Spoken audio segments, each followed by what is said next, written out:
Greetings, my name is Jim Prues and welcome to this weekly update. Well, the news this past week has been pretty much the same old stuff. Too much information on the Boston bombings, if information it is. Israel again showing aggression, yada yada. So I thought we might focus this week on relationship. Contrary to the old paradigm, we are not isolated individuals. We are not born alone, living in isolation and dying alone, with he who has the most toys wins as the operating system. If we consider ourselves from the vantage point of life, the totality of this moment, we appreciate that we cannot be alone. That doesn't mean we can't feel alone, as the old culture has a convincing, if inaccurate, argument. Of course, it's only convincing because we've been fed that bullshit our whole lives. We're now wired that way. But we're learning. Life literally is relationship. Where do we end? Is it with our skin? Then what about this air we share as we breathe? What about the emotional and etheric energy we put out there and take in? Surely we could not live without Father, Son, Mother Earth, our families, our communities, our neighborhoods. Life literally is engagement, and hence relationship. We are in relationship always, with all that is and with each other. But of course, it is the relationship we have with each other that is neglected and abused in a world of inequality, war, and violence. Our institutional relationships in particular are in shambles, with a severe lack of integrity coming from corporations and government. Indeed, it is the corruption in government that has some folks believing we'd be better off with little or no government. We've had so much bad government for so long, people forget the value of good government. But taking on that massive failure of integrity, justice, and balance is for another day. Right now, I'd like to remind of how critical integrity is to our personal relationships. There is nothing more key to successful relationships than integrity. Doing what we say, keeping our word, and providing the constancy of character to build trust. A great gift in a broken world. That said, it's an even greater gift to ourselves, because if we do not live within integrity, we cannot experience the peace of this moment. We cannot locate our true self, and our minds are necessarily crapped up with our failures of integrity.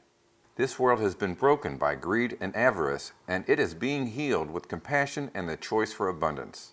The decision to share instead of to hoard. The generosity of spirit instead of the what's in it for me mindset. The acceptance of our innate equality and connection here and now.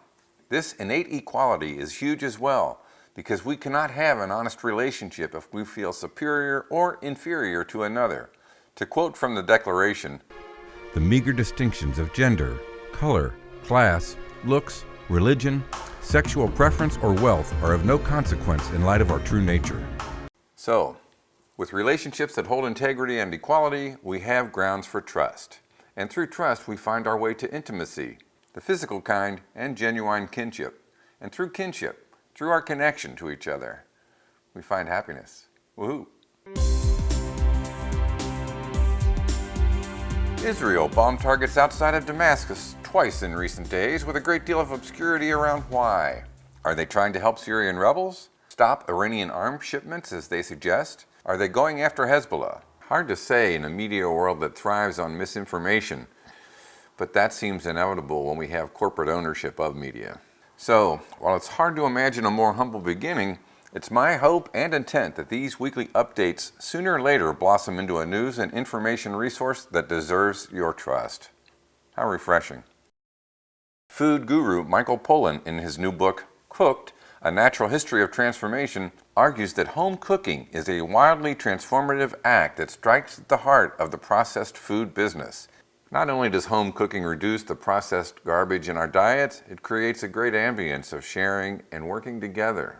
He does a way back in the book, talking about how our use of fire to cook food dramatically changed us from our ape forebears, perhaps even being the big contributor to us growing from Homo erectus to Homo sapiens. So be radical. Cook something. If you live alone, invite someone over. Create a revolution. Well, the Flying Pig Marathon was a flying success this weekend, once again proving that Cincinnati is a far safer city than Boston. So that's it. Lovely to see you. See you again soon. The 5 is alive.